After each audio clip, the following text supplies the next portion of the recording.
Hello guys, so we're back here at the property and kung narinig niyo po, umuulan po today.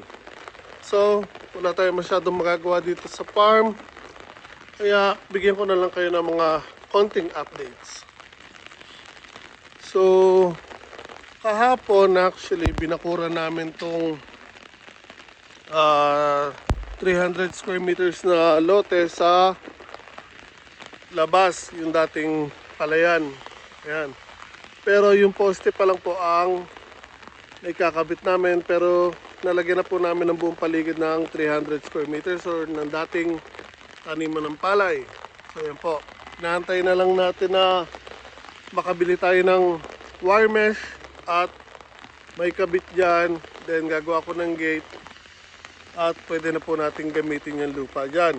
So again, dahil wala pang bakod, hindi natin pwedeng gamitin yan dahil pag binungkal natin yan at tinaniman, marami pong usa at baboy naman na pupunta, sisirain lang po yung itatanim natin. So, waiting na lang muna na matapos natin ang bakod. Kaya hindi na natin matataniman yan ng talong for this year dahil late na masyado. Sensya na sa buko guys, oh. Masyado na kasing mahaba. Ay, busa, ano ba? Busakot ba? Busa. I don't know the word na. Nakalimutan ko. Ayan, nakalitaw na masyado. So, pasensya na po. Kailangan na magpagupit ulit. So, again, dapat actually for today, bubungkalin ko yung lupa na yan dahil ayan yung mga damo nagsisibulan na naman para mabaliktad yung ugat at mamatay yung mga damo. Kaya nga lang naulan, so hindi pwede lulubog yung traktor dyan, lalambot yung lupa. Kaya next week na lang dahil this week halos puro ulan sa weather ang nakalagay. Kaya hindi natin magagalaw yung lupa dyan sa labas. Dito naman sa loob ng property, kompleto na yung mga bakod dyan. Ayan, inayos ko na yung gate, pinalitan ko na dati. Marine clay lang po nakalagay dyan, sobrang bigat. So pinalitan ko na medyo maayos, kahoy. Mabigat pa rin pero hindi katulad ng dati na sobrang bigat. Kaya, ayan. Mas maayos na siya ngayon, mas madali na siyang buksan para sa matanda. So, ayan, hindi ko pa rin naayos yung wood chipper. Kasi nga ang dami pa rin natin ginagawa. And for my garden, ayan po. Makikita nyo ang lusog po nila. Yung mga patatas natin guys, oh, ayan na po. So kung makikita nyo yung dito sa may likuran ko, yung dalawa na last row, ayan, medyo maliliit kumpara dito sa tatlo. Kasi yung tatlo, yun yung una natin na itanim. So, I think ahead siya ng 1 week mahigit or 2. Dito sa dalawa na last, yun yung ginawa natin ng video. Yung tong tatlo na tinaniman ko na yan, or tinanim ko na patatas, hindi ko po actually nagawa ng video yan. Tinanim ko na pati yung broccoli. Yung dalawang last na kama, yan po yung ginawa ko ng video. So late po tinanim yan, kaya makikita nyo, magkaiba po sila ng laki. So, ayan po, going 1 month na po yung mga patatas na yan. So, again, para sa mga baguhan dyan na gusto magtanim ng patatas, 3 months po ang patatas. Once na magtanim kayo, bibilang kayo ng 3 buwan para ma-harvest or bago ma-harvest ang patatas. So, first month, kung laging dry ang lupa nyo or pagtataniman, first month, diligin nyo po siya or diligan po sila hanggang sa maging malalaki sila at malulusog. Then after 1 month, iwasan nyo na po diligan ng mga patatas nyo para mas maglaman po sila ng malalaki. So actually ang patatas pag malaki na, lagi nyo dinidiligan, mas hindi po sila lalaki yung laman. And maglaman po man po sila, sisibulan po agad, mag-uugat din agad, then sisibulan ng panibagong sprout. So hindi po maganda sa patatas ang didiligan po parate. So again, first month lang po, then remaining 2 months, iwasan nyo na po silang diligan. And ang patatas natin, ulitin ko, variety po natin ay 2 varieties. Yung first 2 beds, purple potatoes, yan po yung mga tinatanim ko palagi sa bahay. Yung sumunod naman po, yung dilawang laman. And dito, yung carrots, ayan, actually sibulan na, kung nakita nyo. Kailangan na rin natin damuhan dahil ang dami na pong damo, dahil lagi na ulan. So, yung sunod na bed, may kangkong po dyan actually, kaya nga lang hindi lahat nagsibulan ng seeds. Medyo pangit yung seeds na nabili ko. Although meron na po nakasibol dyan. Dito, yung mani naman, wala pa nagsisibulan, hindi ko alam kung sisibol pa o hindi na. Sibuyas, 2 beds ng sibuyas. Meron na pong sibol dyan, pero ang dami rin po ang hindi nagsibulan ng seeds, so sayang din. Pangit din yung seeds na nabili ko. Luya, 2 hanay ng luya, wala pa rin nagsisibulan. Then last, yung strawberry. Actually, may mga hinog na po yung strawberries, guys.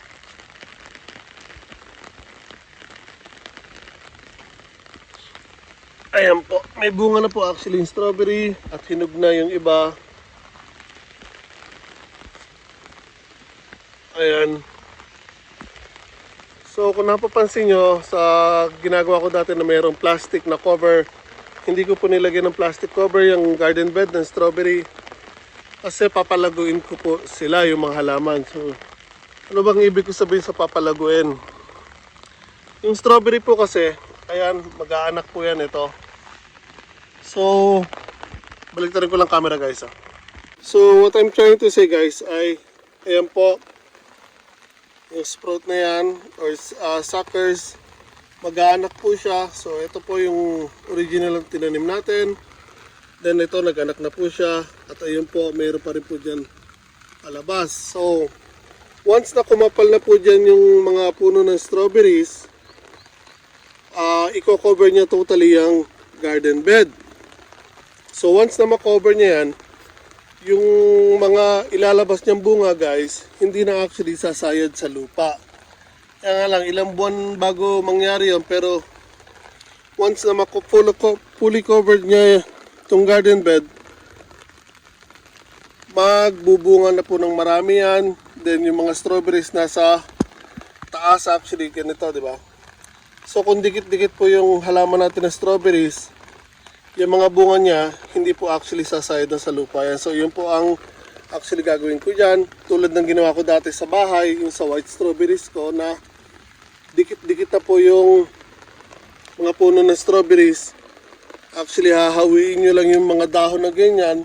Paghawi nyo puro strawberries po. So yun po ang gagawin ko dito. Kaya hindi ko po sila nilagyan ng plastic yung garden bed ng strawberries. So again, ayan po yung bakod. Fully covered na po yung bakod ng property.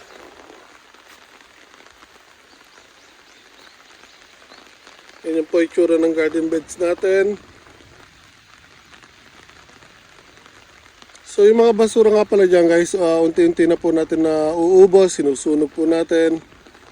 So meron pa rin konting natitira.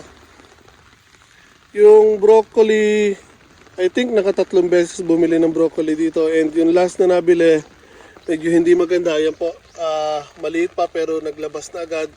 Unlike yung sa mga unang binili ko, ayan po, medyo malalaki na pero hindi pa rin po nagbubunga. Medyo mature masyado yung nabili ni Takeda-san. Ayun yung kalamansi natin guys, may mga bulaklak na, sorry. Ayan, nabubulol ako. So, ayan po, may mga bulaklak na yung kalamansi natin. Meron din tayo isa pa dito. Dito medyo naninilaw pa yung dahon niya, pero ayan, may nilalabas na rin po siyang mga bulaklak. So far, 2 kalamansi pa lang ang naitatanim natin dito sa paligid ng property. Again, ayan yung patatas guys. 2 purple potatoes at 3 dilaw. Dito, meron tayong tinanim na kamote. or sweet potatoes. Ayan po.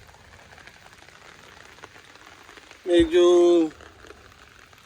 alam mong mamamatay na sila pero actually buhay pa po yan. Ayan o. So katatanim lang natin yan last week. So now pa lang siya actually. Ayan. Tumatayo yung kamote vines na tinanim natin. Mga kamatis natin going strong, malulusog, malalaki na. Actually may mga bulaklak na sila. So once na umaraw, bibigyan ko sila ng update, papakita ko sa inyo yung mga tsura ng kamatis natin and kung paano natin sila ipuprune or gagawa ng pruning. Kasi ganun lagi ang ginagawa ko sa mga kamatis ko para mas lumaki sila agad and yung mga bunga nila mas lumaki ng maayos. Unlike yung sa hahayaan mo lang siyang mag-bush out at magsanga ng sala-salabat. So, lalagyan natin ng pruning yan hanggang sa mula sa 1 na puno or 1 branch, hayaan natin mag-split. Then, after 12 inches, hayaan mo ulit mag-split. Ganun palagi yung ginagawa ko para hindi masyado mabigat yung puno. Kaya, ayan guys, oh, meron tayo actually na balag or pagapangan na ginawa dyan. Tatali natin yung branches para mas lumaki sila na maayos. So again, 2 kama yung kamatis natin. Actually, marami tayong variety dyan. 4 yata. Then here, mga bell peppers. Meron din yata akong 3 or 4 na variety. Itong last, sili na po yan. Dito, meron ako nakapunlado na siling labuyo. And actually, sibula na rin sila guys. So, sili ang itatanim natin dito sa isang mahabang kama na yan.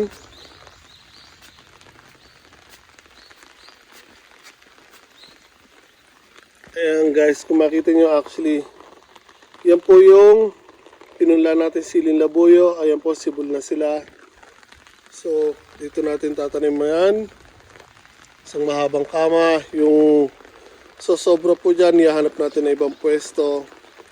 Yung unang tanim ko na pipino, medyo hindi maganda. Yan po, pangit ang itsura niya or nila. Pero yung last na tinanim ko nandun, okay naman. Hindi ko sure kung bakit, dahil ba mainit or tingin ko kasi yung sa way ng pagdidilig dati. Yung basta pangit yung pamamaraan ng pagdidilig dati. That was not me. Ayun, ganoon na nangyari doon sa una. Ito, kahapon tinanim ko. Then after ko may tanim, para akong iba. So again, yung pipino pa guys. Ako pa bumili niyan at tinanim ko. Ito, dala ni Takeda Sang. So after ko may tanim, akala ko pipino yung dala niya. Pero nung naitanim ko na, sabi ko parang iba ka ako. So yung dala pala ni Takeda Sang, melon. So yan. Hindi ko alam kung ano gagawin ko dyan. Bubunutin ko ba ulit kasi naitanim ko na. Pero again, melon po yan. Kung bubunutin ko, pwede pa naman kasi tatanim ko pa lang kahapon. Kaya pa naman. Kaya nga lang today, hindi natin magagawa yan kasi nga naulan. Kaya malalaman. So, ito yung talong. 3 kama ng talong yan guys. Ayan, nilagyan ko na ng tolos kahapon kasi kung makikita nyo, ang tataas na po ng talong natin. So, malakas ang hangin dito. Kung hindi natin tutulosin yan na tatalian para suporta, pwede po mabali yung mga puno ng talong. So hindi masyadong kita kasi basa yung lupa, pero actually yan po, puro talong na po yan. Ano, dito wala pa, sitaw ang balak ko itanim dyan, pero dito sa dulo meron tayong 10 piraso na pakwan. Hindi kasi pantay yung sukat ng lupa, mula dito maluwag, then paliit ng paliit, pasikip, parang panel type. Kaya yung sobra dito, ginawa kong taniman ng pakwan, tapos doon ko nalang kwadrado yung mga sitaw ng ilang hanay. Siguro mga tatlo, apat na hanay ng sitaw. Dun sa dulo, ang tanim natin sweet corn. Kaso, ganun din, hindi rin lahat nagsibulan yung sweet corn. So, ayan. Pakita ko sa inyo. Ayan, may sweet corn pong nakasibol dyan. So, marami na rin pong sibulan. Kaya nga lang, again, mayroong mga gaps. Ang daming hindi nagsisibulan pa. So, ito same ng itinanim ko dati doon sa nahiram kong lupa. Yung variety niyan, yung may mga nagsibulan na nagkaroon ng parang mutation, yung bunga. So, same variety ng seedlings. Same place ang pinagbilihan ko. Same tindahan sa Joyful Honda. So, hindi ko alam kung bakit ang daming hindi nagsibulan. Hindi katulad doon sa tinanim ko doon sa nahiram ko dating property or garden na halos lahat nagsibulan. So, dito, hindi po lahat nagsibulan, guys. Daming gap. Dito naman, meron tayong tanim na kasaba, tapos doon sa dulo, gabe. And, ayan, starting na sumisibol na po sila or lumalabas na. Ayan, nakadungaw na yung kasaba.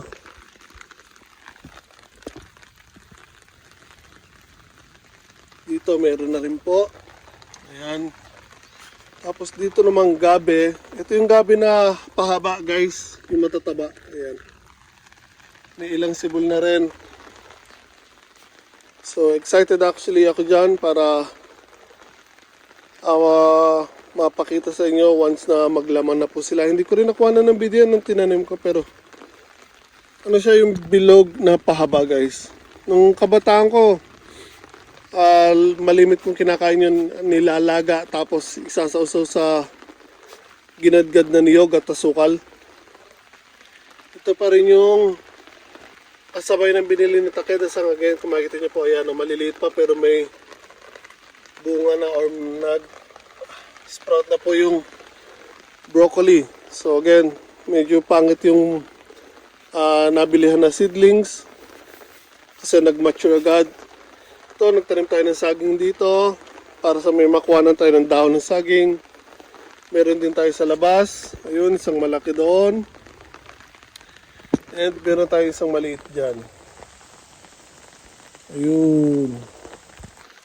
So, dito, again, may tanim tayong pakwan dyan sa labas.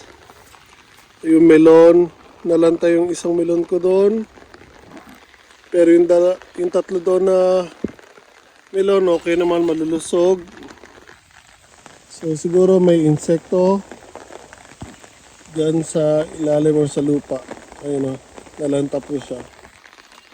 Yung mikan natin or orange, ayan guys o, daming bulaklak. So actually may buko na po ng orange dyan or mikan.